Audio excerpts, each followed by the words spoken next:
अस्सलाम वालेकुम dear learners, how are you all? Hope you are doing well.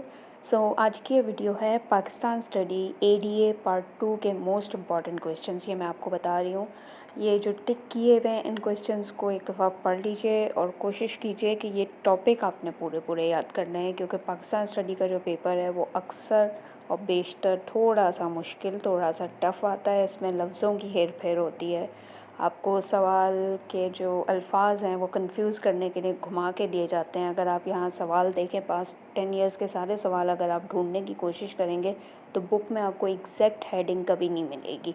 लेकिन जब आप उस सवाल को थोड़ा गौर करेंगे, पढ़ेंगे, समझेंगे कि एक्चुअली आपसे पूछा क्या जा रहा है उस सवाल में, तो उससे मिलता जुलता आपको हेडिंग लाजमी अपने बुक में इंडेक्स में मिल जाएगी। तो थोड़ा सा आपका दिमाग का खेल है, थोड़ा सा आपको कंफ्यूज करने के लिए ये पाकिस्तान स्टडी का पेपर टफ़ दिया जाता है। कोई ना कोई एक पेपर हमेशा टफ़ होता है, तो वो पाकिस्तान स्टडी है, क्योंकि दूसरा पेपर आपका जो कंपलसरी उर्दू है वो तो वैसे भी आसान है, उसमें इतना सब कुछ है नहीं कुछ। तो पाकिस्तान स्टडी आपको कंफ्यूज करने के लिए दिया जाता है। इसी में मार्क्स आपको अच्छे मिलेंगे। मतलब अगर आपको मार्क्स गेन करने हैं तो वो भी पाकिस्तान स्टडी का पेपर है, और अगर आपको सबसे अच्छी तैयारी करनी है वो भी मुतल्ला पाकिस्तान की कीजिए, और जितना लिखेंगे उतना अच्छा है। टॉपिक देखें, जो सवाल में टॉपिक पूछा जा रहा है वो पूरा टॉपिक लिख लीजिए। बस आप ये नहीं देखें कि सवाल में आपसे अहमियत पूछी है, खुसूसियात पूछी है, क्या पूछा है। आप सिर्फ सवाल का टॉपिक देखें। जैसे फॉर एग्जांपल ये पहला सवाल अगर मैं बोलूँ, वाई वॉज 1857 वॉर अनसक्सेसफुल। 1857 वाली जो वॉर थी वो क्यों नाकाम हुई, उसकी नाकामी की वजूहात बयान करें। What was the lesson for Indians in this failure. वो उस वक्त के लोगों के लिए इस नाकामी से क्या सबक हासिल हुआ है। अब इसमें अक्सर लोग कंफ्यूज हो जाते हैं, मिस कौन सा टॉपिक करना है, इसमें क्या लिखना है। इसमें आपने इस 1857 वॉर की नाकामी के असबाब लिखने हैं और फिर उसके असरात लिखने हैं। ठीक है, उसका इम्पैक्ट, उसका अफेक्ट क्या हुआ सब कॉन्टिनेंट साउथ एशिया में, उसका क्या अफेक्ट हुआ पाक व हिंद में, वो आपने लिखना है, यानी असरात लिखने हैं। ठीक है, तो ये आपको थोड़ा सा कंफ्यूज करने के लिए पूछा जाता है कि लेसन बताएं क्या था इंडियंस के लिए। अब लेसन आप ढूंढेंगे कि बुक में लेसन कहाँ है, सबक कहाँ है, तो वो exact heading word to word नहीं मिलेगी। तो इसलिए थोड़ा सा अपने दिमाग को इस्तेमाल कीजिए कि कहाँ कौन से सवाल में किस बारे में पूछा जा रहा है।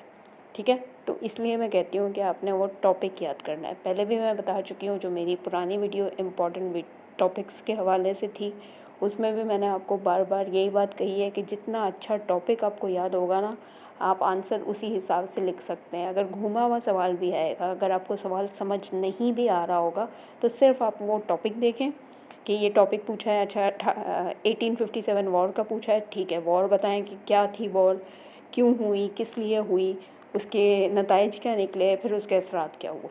पूरी बात लिख दें, आपको अच्छे खासे मार्क्स मिल जाएंगे। मतलब खाली छोड़ने से अच्छा है कि आप अच्छा खासा लिख के आएँ और उसी से मार्क्स मिलते हैं। ठीक है, तो होपफुली आप लोग वही करेंगे, पूरा टॉपिक ही याद करेंगे। और ये जो मैंने टिक किए हैं, मुझे पता है बहुत ज़्यादा हैं, बहुत सारे स्टूडेंट कह रहे होंगे मैं सारे ही टिक कर दिए हैं। आपने बेटा अगर गौर करें ना तो टॉपिक सेम ही है, सवाल घुमा के दिया हुआ है, इसलिए मैंने हर सवाल पे टिक किया ताकि आप थोड़ा सा दिमाग लगाएं और सोचें कि हाँ ये सवाल तो उसी टॉपिक का है जो पीछे मैं याद कर चुका हूँ। ठीक है, तो इसलिए मैंने ये चीज़ दी है ताकि आप हर तरह से सवाल देखें कि किस तरह से घूम घूम के आया हुआ है, ताकि आप घूम जाएं लट्टू की तरह। और आप लोग घूम भी जाते हैं, फिर वापस आके कहते हैं मिस पेपर तो बहुत मुश्किल था, पेपर तो बहुत आउट आया था। ऐसा कुछ नहीं होता। ठीक है, पास पेपर से ही पेपर्स आ रहे हैं सारे आपके 2021, 20, 19, 18, 17, इन सब से ही पेपर आ रहे हैं, और कहीं किधर इधर उधर से नहीं आ रहे। ठीक है, तो होपफुली आपको यही इम्पॉर्टेंट क्वेश्चंस हैं और यही कल के पेपर में आएंगे, ट्यूसडे के पेपर में आएंगे। ठीक है, नेक्स्ट वीडियो के साथ फिर मिलती हूँ। अपना ख्याल रखिएगा। अल्लाह हाफ़िज़।